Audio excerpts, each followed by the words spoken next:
Welcome to the New World Order Showcase Podcast. Your host, Jill Hart, the coach's Alchemist. Couldn't be more excited to have you join us today.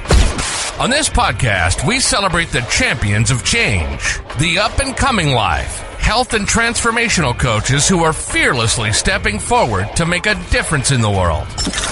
Get ready for inspiring stories, practical tips, and powerful moments that will motivate you to make a positive change in your life and those around you. We're happy to have you join us on this incredible journey as we dive into the world of life, health, and transformational coaches who are lighting up the path towards a better tomorrow.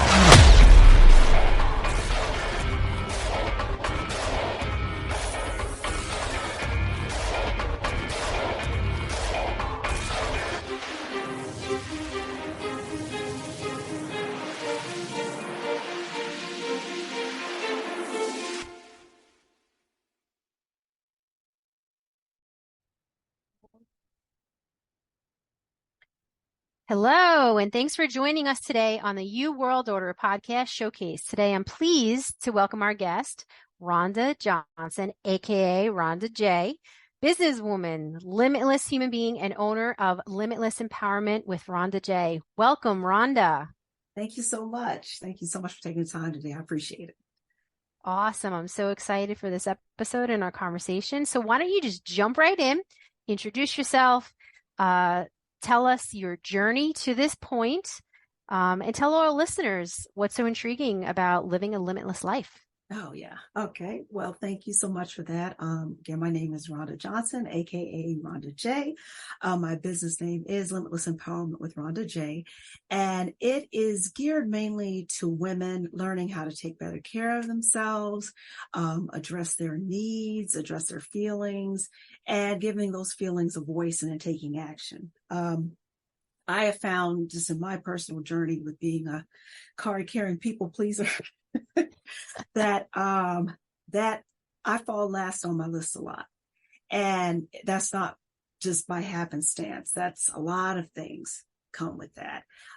Just how we're raised, what we see, what we say we want to experience. And I'm at a place in my life at a nice tender age of 46 and 3/4 where I'm seeing that people pleasing has its place. But as I go forward in life, it's time to take care of myself the same way I want to take care of others. And in going on that journey, I have found that, I really didn't put myself first for many reasons at all. And I wanted to change that dynamic in my life before something made me change it. A crisis made me change it. So this is actually a pivot from where I was before. I'm in mental health. I went to Liberty University. I got my first master's in human counseling services and marriage and family. I am now back in school, Walden University, to actually pursue the dream, become a therapist. So mental health is a serious passion of mine.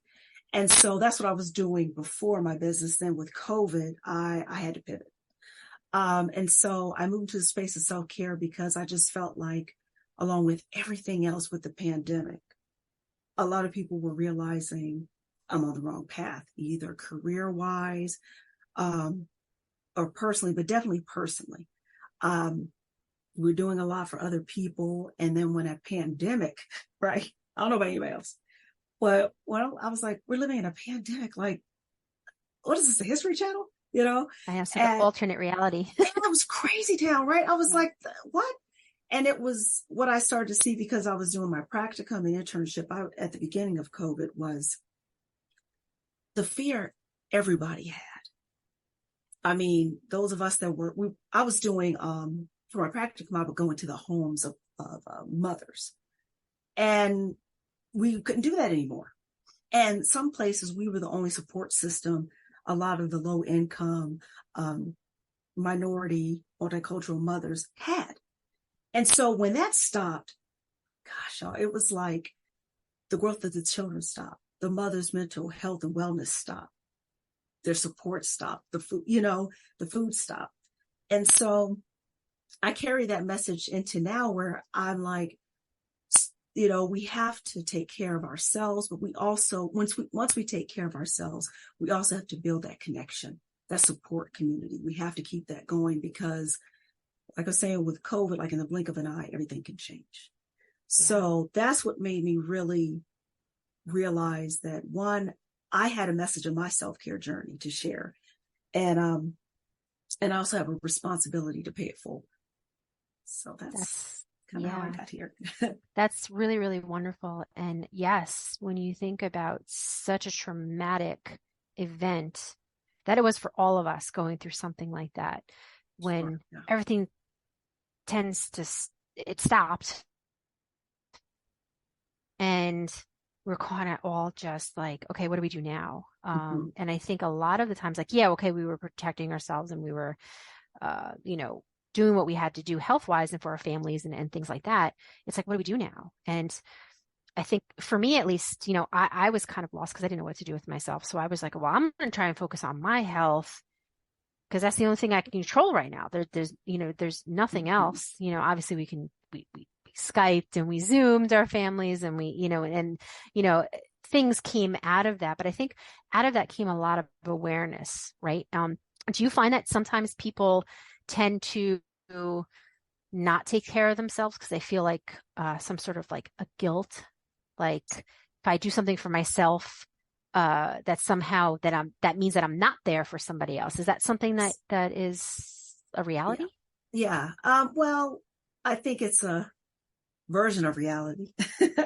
I think that we have been taught that the two can't exist in the same place. The two can't be true at the same time, which is I can take care of myself and take care of others.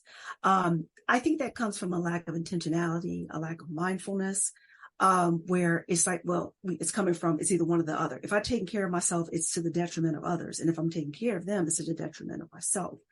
That's not true, but it takes strategies. It takes planning. It takes being mindful about what you will give and what you won't give.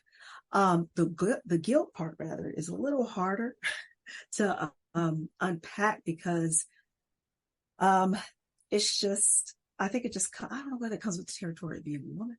I don't know what it is, that it's sort of like a woman, one of the cultural narratives is like a woman is like a sacrificial lamb anyway, and one that doesn't.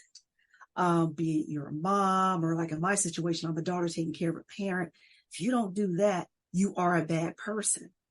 And I'm debunking that myth for myself and hopefully for others. It says you can take care of others. Yes, it means saying no. Yes, it means maybe having some hard conversations about boundaries, but it's something that we have to do because another motivation of mine is I'm seeing so many people, 50, 46, where it's like health problems, especially relative to stress, mental health problems, physical health problems, where it's like, okay, and that's what I was talking about before you reach that crisis point, you coming to a point in your life where you're like, okay, I need to make some changes. I mean, I think once it's time, it starts affecting your heart and your brain and things like that. You're in this really, I'm not saying you can't change it. I'm just saying you're in a place where you've got to make some serious hard decisions, like right now, probably yesterday, Right. And I think that's part of it, that once you realize that you can take care of yourself and you can take care of other people at the same time without the pressure of, burnout, health problem, anything like that, you just have to make that intentional. You have to be intentional about that. And like I said, the guilt comes, you just get used to it and start learning how to move through it. Yeah. And I think, particularly personally, wife, mother, daughter, sister, we tend to, as a demographic, be pulled in like a million different directions. And, and I think people unintentionally probably put that pressure, right? Because they're in different stages of your life. Like I try and remember when my mother was my age and she was raising teenagers and she was carrying a household and she was a wife and she was a young wife and a young mother. And and a daughter who like lost her mother, like, all the things. And I try and relate to that. And now seeing her react to certain things now where she's a grandmother and she's not in a pivotal maternal role anymore. It's changed. So having her, sometimes unintentionally give that pressure, like, we don't really get to see you, or we really don't get together that often, or this. And in my mind, I sit back and I say, don't you remember how crazy it was? Like when you were raising us and it was, and this and that.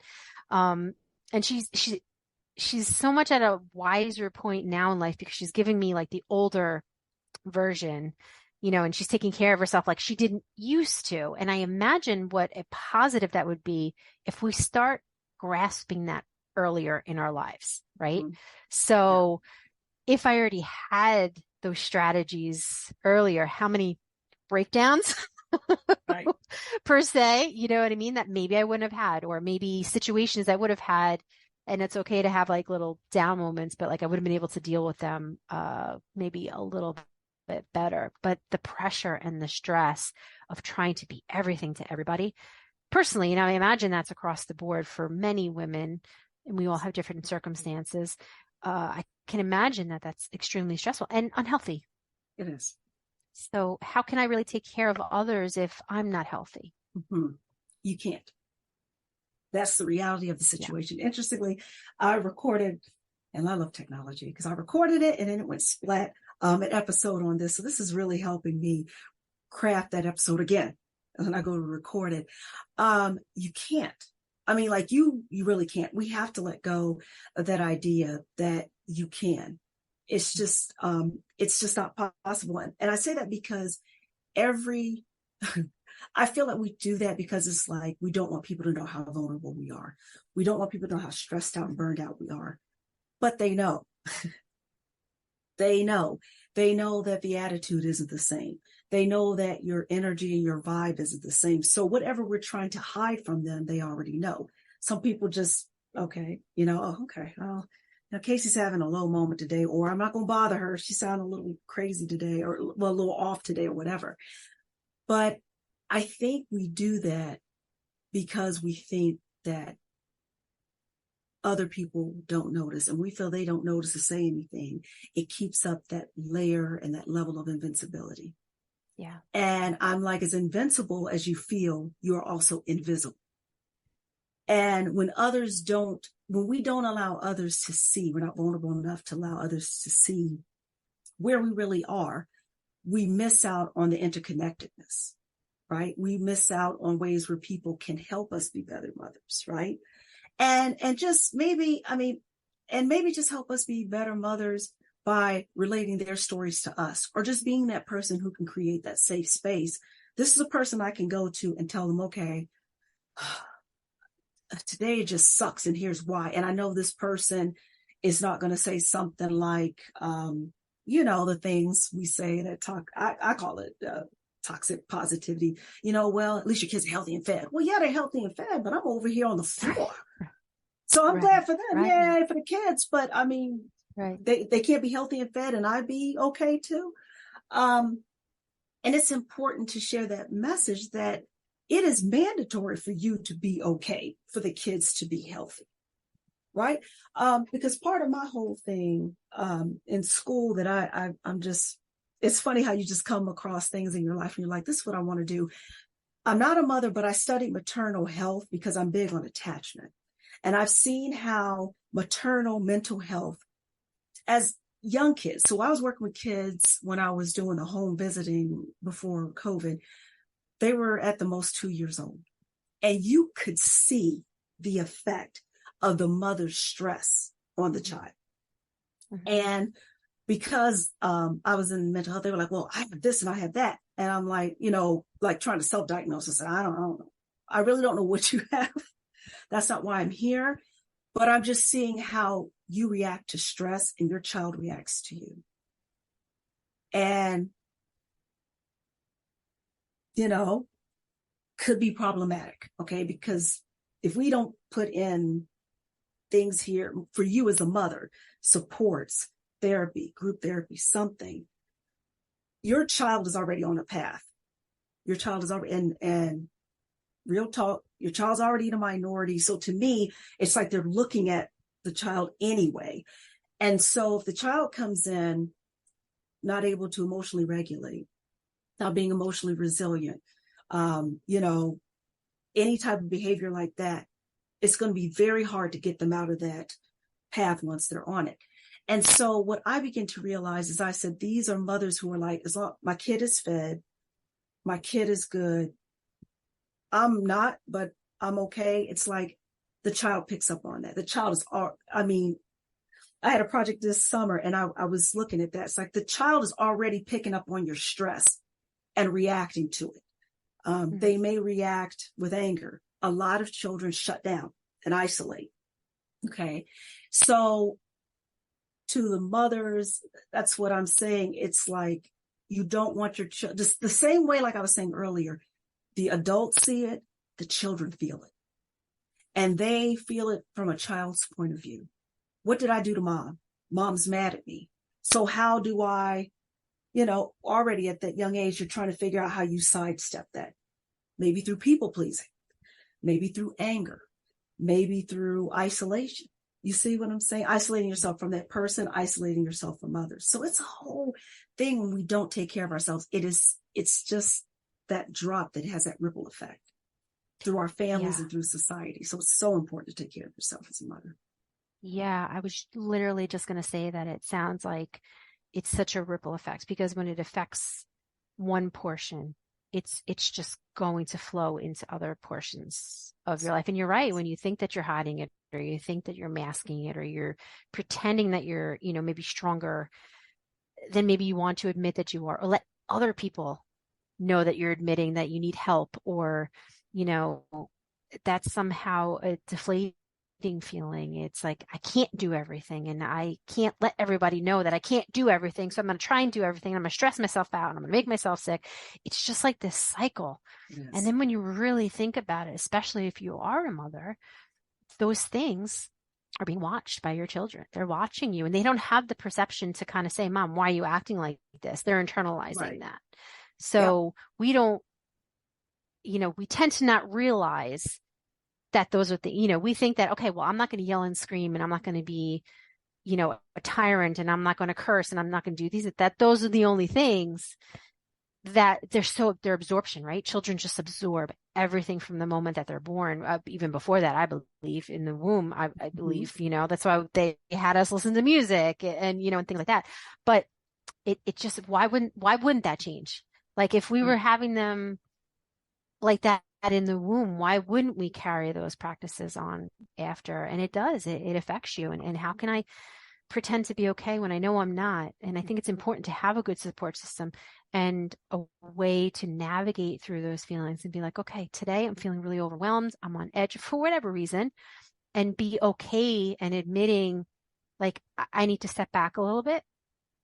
And maybe today I can't take these calls A, B, and C. And be okay with that. That doesn't mean that you're a failure. Right. To release yourself. And I think that's a really wonderful tactic that you have and that you bring forward to, like, work on those things, because there's so many things in the world that people are already struggling with that are beyond their control. Mm-hmm. Right? So this is something that you can control. And society these days just want to kind of like dump you with pharmaceuticals. That's mostly what they want you to do. Mm-hmm. And I'm sure that if a child is reacting to a certain way that their parent or their mother is, it could be assumed that they have some sort of disorder, whether it's mental disorder or, something like that. It's so quick. And if we just all just sit back, let's just sit back and take a breath. And I think that's really miraculous. So who are really who you're trying to target here to help with these processes and these resources to help through? Why don't you talk about, like, who you're trying to help here?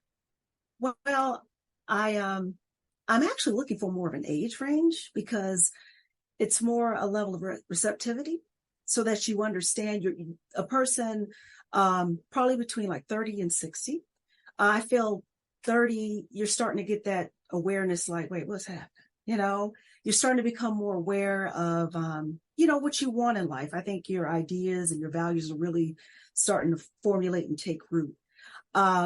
Mothers, career women, those who identify as people pleasers.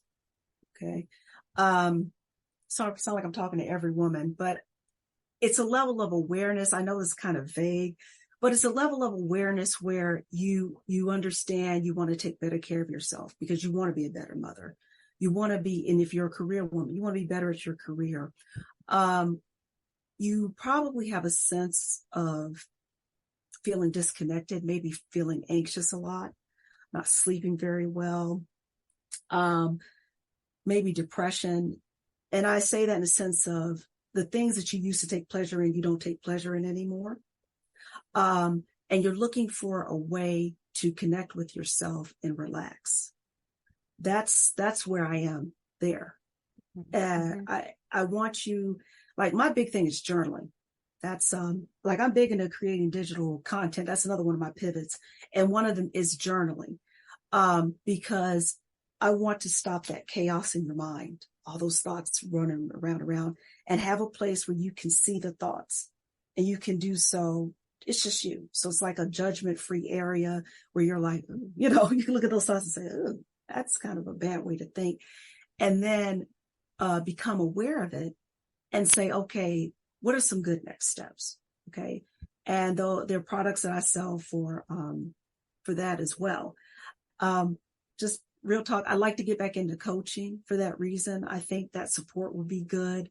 Time is not allowing for that right now, but that's something eventually that I want to get into. So I hope I may need to drill down a little bit more on my audience, but those are the main people. Yeah. Those are the main people I'm looking for. And that's what I said. Mine's more of an age range, which is kind of a wide range, but that also, I think that's good because I think that they're over the age of where, their minds and their bodies are technically and biologically matured at that point, right? And now most are self-sufficient enough and responsible for their own lives because most of them, are out of their parents' house by that point, maybe starting new families, like you said, new mothers. So there's that whole new shift of almost like you're in another stage of your life, right? And how to navigate through all these things that are going to be thrown at you. And I remember one time I used to, I don't know, maybe it was my first house or could have been my first marriage. I don't know. And I remember saying, like, when does it end?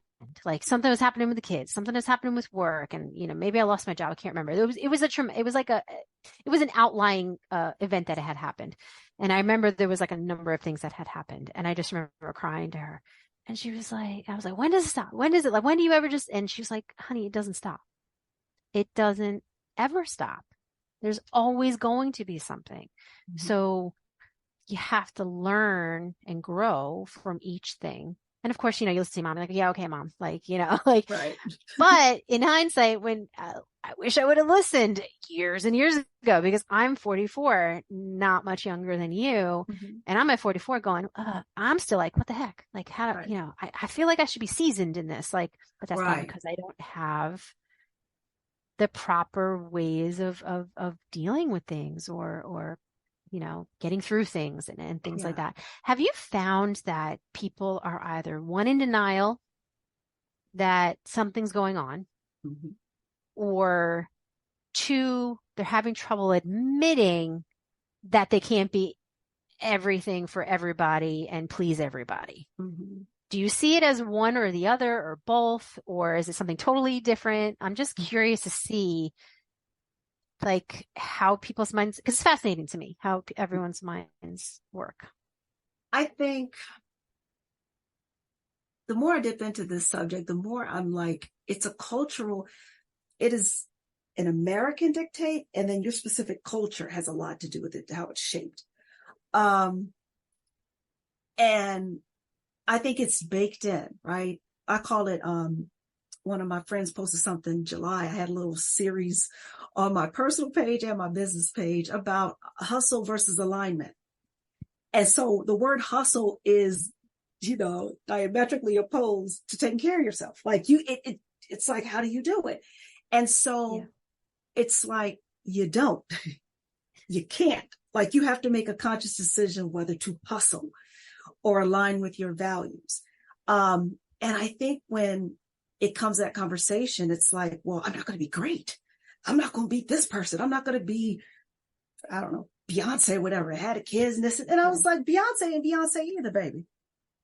Beyonce got 15 people cooking for the kids, taking care of the kids. She is not personally taking care of them kids. Right. You know, what we see is what they present. If I could do that, I would too. If I could present myself as a tech guru and I really have like 20 people in the background helping me, I'd probably do the same thing. So we have to understand that it's like what we think is real is not. So what is attainable? That's my thing, is the personal choices that we do have make us powerful.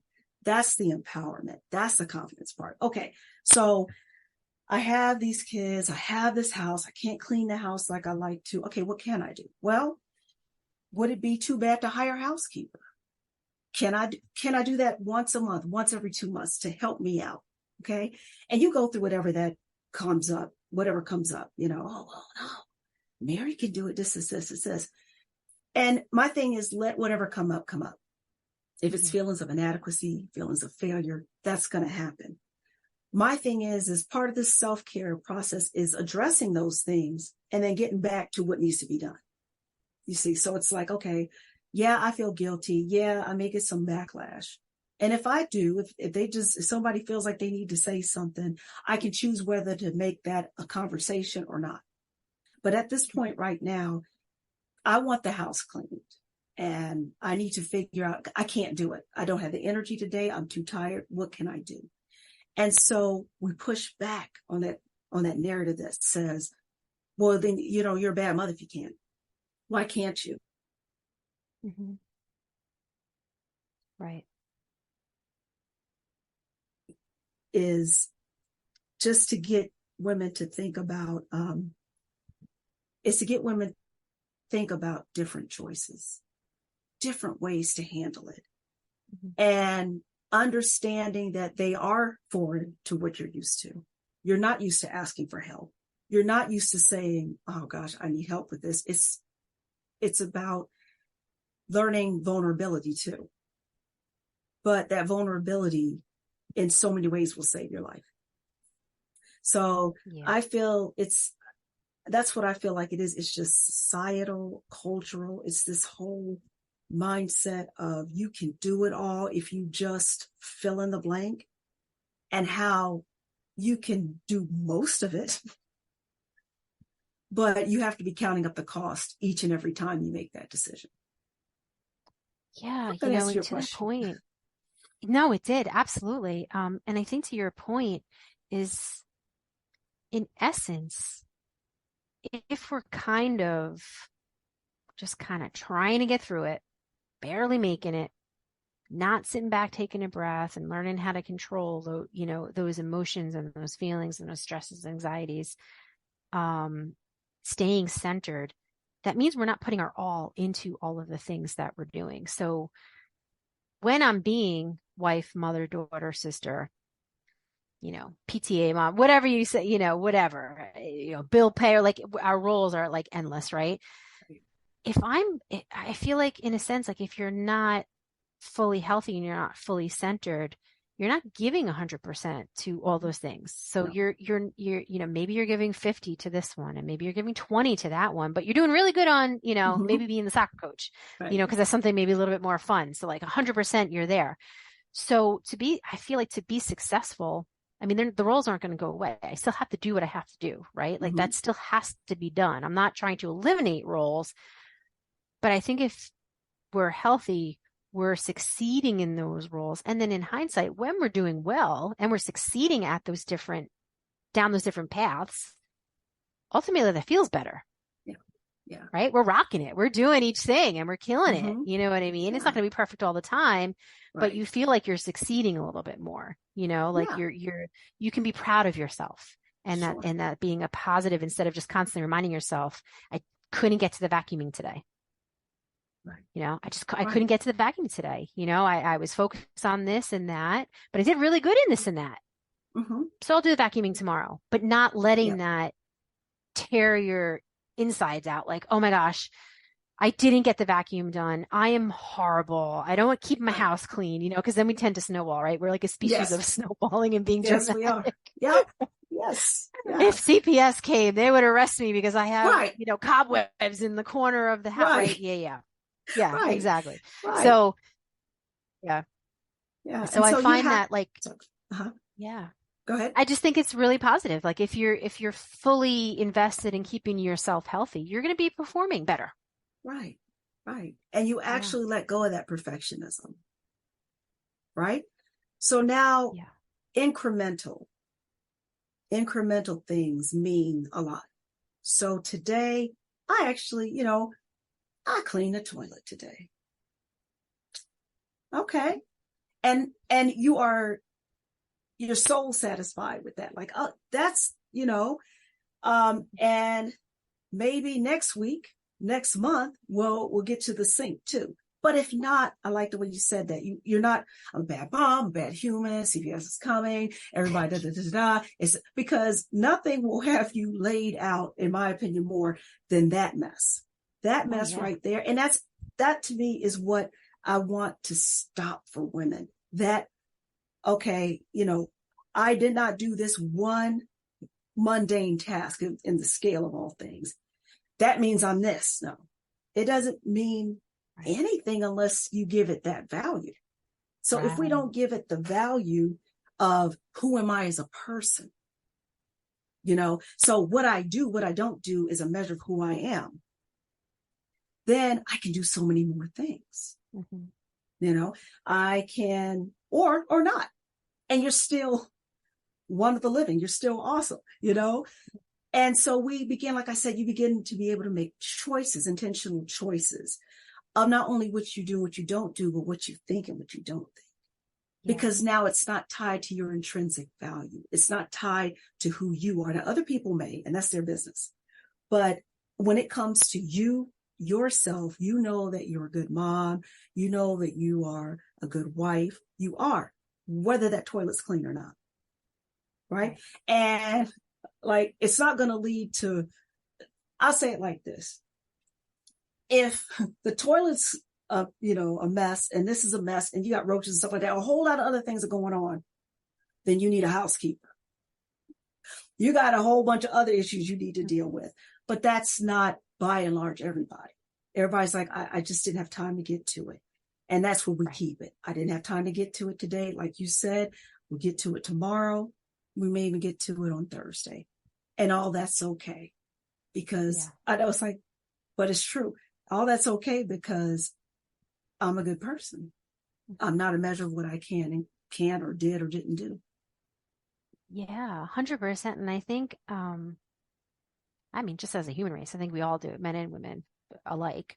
We undervalue what we do.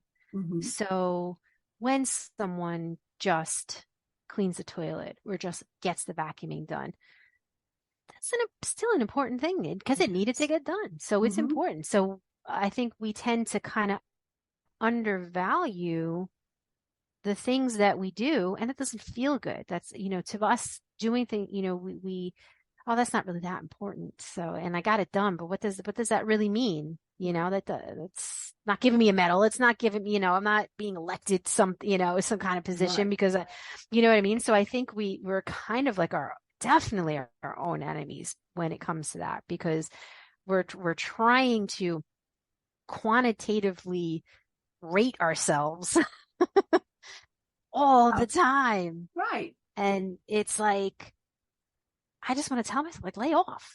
Yeah.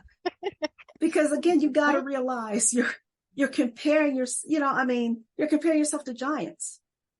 Yeah. You're comparing yourself and who really is that though? That part. Part. And who really is who really that? Is that? That's in your own mind, I think. Yeah. I was thinking about somebody his name is David Goggins. And he's like, I run. Love him. Read all his books. Right. Yep. Love him. Love his books. Yep. But then I caught myself like, I don't want to run 8 marathons in a week. But I was like, it's like, no, that's David's lane. Right. Is right here. Let me be the queen of this right here, as he's the king of that right there. And that's okay. That's his thing, and his brand of hustle's great. Yeah. It wouldn't work here in my sphere. And I literally was like, man, because I was a runner at the time. I was like, man, I do that, you know? And it's like, no, you don't. Don't do that. Because, yeah.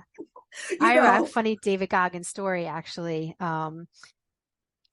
It's so funny. So I tend to do these physical challenges for myself. And Andy Frisella is another one of those in those spheres. And what he does, spheres, because what he does is he creates habits and stuff like that. So, because I'm constantly trying to work on something or another, you know, try and better myself every day. So Andy Frisella does something called 75 Hard. And it's basically like a mental and physical kind of challenge, but it's more like for habit forming and mental building. And one of the things is you have to read a nonfiction book. So I was like, oh, David Goggins, definitely going to read David Goggins' book. Now, his first one, his second one, it wasn't as good. I'll just letting you know. Still read it, got it, supported him, bought it. It was still good, but it was definitely different than the first one. So I remember reading the part where he was like, I set my mind to running, you know, this ridiculous marathon or something like that. And he wasn't prepared and he didn't know how to prepare for it and like run for it. And this was the one where he ran it and he got all of the fractures and whatnot, in his feet and his legs and all this kind of stuff, and ran with basically like broken legs.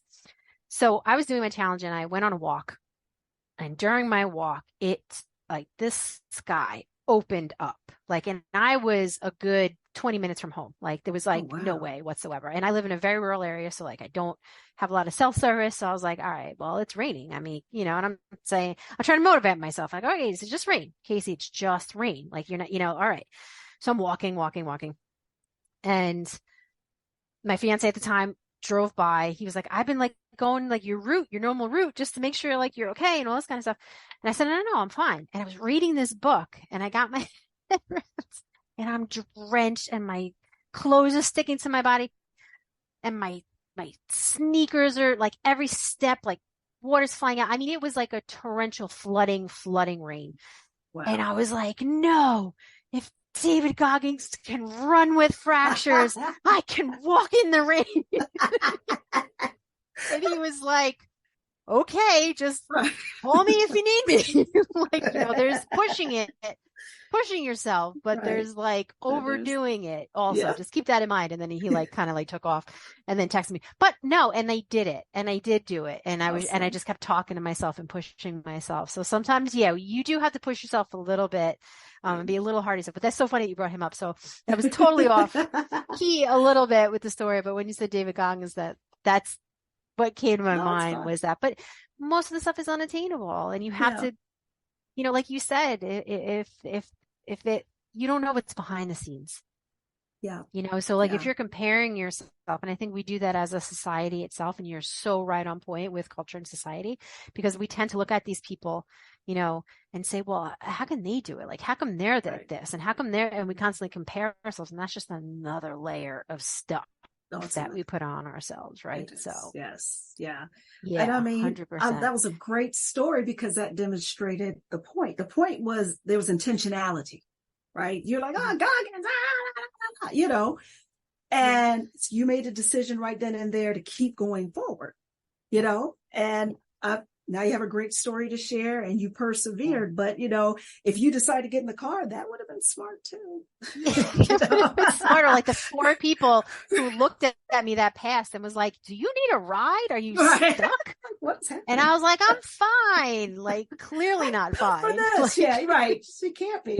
It's a blinding rain. No. So yeah, it's about that balance though. It's doing balance. What you can do, but it's also okay. So it would have been okay. I think to your point, it would have been okay if I jumped in the car. And that wouldn't have meant that I was a failure. Not at all. But I was very wet. I was very cold. I was very tired. Right. But I felt very proud of myself after. That's a beautiful thing. Yes. So yeah. Yeah. And I'm proud of you for doing that too. Well, thank you. Thank you. I don't know if I do it again, but I know that. Right. Don't intend, please. Yes, so exactly. Yeah. But Rhonda, how can people get in touch with you? Because I think we can all definitely relate and connect with what you're working on here, and could attest that we could use your help, certainly. So how can people get in touch with you? Okay, well, you can visit my website at www.limitlessrhondajay, all spelled out, RHONDAJAY.net. I'm also on Facebook. I'm in the process, I think, of changing the page, but for now it's Limitless Empowerment with Rhonda Jay. And then on Instagram, I am limitless_empowered. So you can just check me out there, see what's going on. And I'm going to be starting a podcast soon. Great. So I'll be giving out that information once awesome. I have my. Thank you. Yeah, I mean, if I wasn't motivated before this, I'm motivated definitely now. This is awesome. Yay.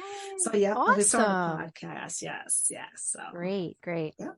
Another great way to, connect with people who maybe aren't quite ready to admit that they need help, but it's okay. Right.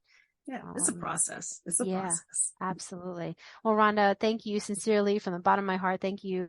This was a wonderful, wonderful conversation, a wonderful episode.